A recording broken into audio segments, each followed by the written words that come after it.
সময়টা বিকেলবেলা। বাবু চললেন জুড়ির গাড়ি চড়ে চুঁচুড়ার গঙ্গার ঘাটে হাওয়া খেতে। এবার গাড়িতে যে ঘোড়া লাগানো ছিল সেই ঘোড়ার ল্যাজে মোটা করে আতর লাগানো হলো। কারণটা কি না, পুরো অঞ্চলটায় গন্ধে যেন ম ম করে। নমস্কার, আপনাদের সঙ্গে আমি কুণাল। আজ বলবো এক বিখ্যাত বাবুর গল্প, যাকে সেই সময় বলা হতো মহাবাবু। তিনি ছিলেন চুঁচুড়ার বিখ্যাত বাবু, বাবু প্রাণকৃষ্ণ হালদার। এই প্রাণকৃষ্ণ হালদারের সম্বন্ধে বলে যে একটা কথা আছে, বলে যে সেই সময় বলতো রাজা, ধনীর মধ্যে অগ্রগণ্য রামদুলাল সরকার আর বাবুর মধ্যে অগ্রগণ্য প্রাণকৃষ্ণ হালদার। এই প্রাণকৃষ্ণ হালদারের নানা রকম উদ্ভট স্বভাব ছিল। যেমন ফর এক্সাম্পল বলা যেতে পারে, প্রাণকৃষ্ণ হালদার তখন চুরুট খেতে খুব ভালোবাসতেন। সেই সময় হাভানা আর বার্মা থেকে তার জন্য চুরুট আসতো। মজার ব্যাপারটা হচ্ছে, তিনি চুরুট ধরাতেন কিন্তু নোট জ্বালিয়ে, দেশলাই বা লাইটার ইউজ করে না। প্রাণকৃষ্ণ হালদারের আরো বিভিন্ন রকম মজার মজার যে ঘটনাগুলো আমরা জানতে পারি। প্রাণকৃষ্ণ হালদার সেই সময় প্রতিদিন স্নান করতেন ওডিকলন মিশিয়ে জলে, আর সেই কাজটা করতেন কিন্তু গোলাপ জল দিয়ে। এরকম শোনা যায় যে প্রাণকৃষ্ণ হালদার নাকি প্ল্যান করেছিলেন যে তিনি কড়া পাকের সন্দেশ দিয়ে একটা বাথরুম বানাবেন। এবার এগুলো সবই শোনা কথা। আর একটা ব্যাপার যে 1805 সালে তখন চুঁচুড়া অঞ্চলে একজন পেরন বলে ফরাসি সাহেব ছিল। সে ফিরে যায় ফ্রান্সে। তার একটা মস্ত বড় বাড়ি ছিল। সেই বাড়িটা প্রাণকৃষ্ণ হালদার কিনে নেন এবং সেখানে অবভিয়াসলি একটা নাচঘর তো তৈরি করেছিলেনই।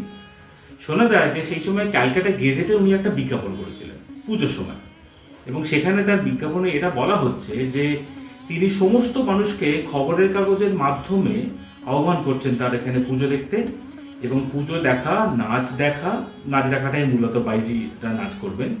এবং সেখানে বলা হচ্ছে যে সেখানে নাচের সাথে সাথে লাঞ্চের ব্যবস্থা আছে, টিয়ের ব্যবস্থা আছে এবং ওয়াইনের ব্যবস্থা আছে।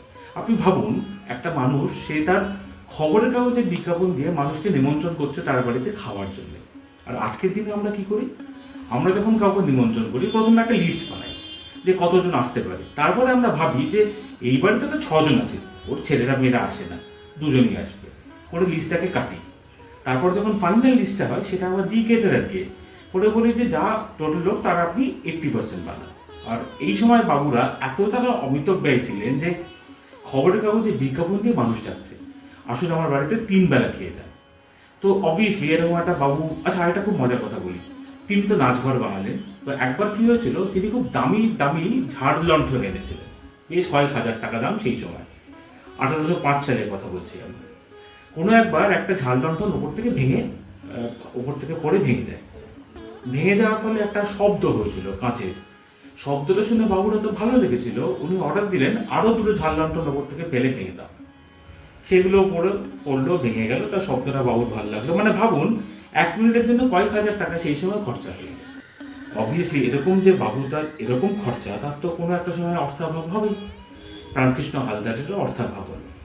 তিনি কি করলেন, তিনি তখন মাটির তলায় সুড়ঙ্গ করে জাল নোট ছাপা শুরু করলেন। তখন বেসিক্যালি জাল নোট ছিল না, কোম্পানির কাগজ তৈরি হতো। উনি কোম্পানির জাল কাগজ ছাপা শুরু করলেন। অচিরেই ধরা পড়লেন, তার মামলা হলো। মামলায় তিনি দোষী সাব্যস্ত হলেন, তার 7 বছরের জেল হলো। এরকম একটা মানুষ যে এত টাকা খরচা করেছিল, আলটিমেটলি তিনি কিন্তু জেলে গেলেন। আজ এই পর্যন্তই। আবার সামনের সপ্তাহে দেখা হবে আরেকজন বাবুর গল্প নিয়ে। আচ্ছা, এই ভিডিওগুলো আপনাদের কেমন লাগছে? এই গল্পগুলো ভালো লাগছে? কিংবা যদি কোনো কিছু ইমপ্রুভমেন্টের জায়গার কথা আপনাদের মনে হয়, তাহলে অবশ্যই আমাকে জানাবেন। আমাকে ফেসবুকে বা ইনস্টাগ্রামে যদি কমেন্ট করেন, তাহলে আমি খুব উপকৃত হই।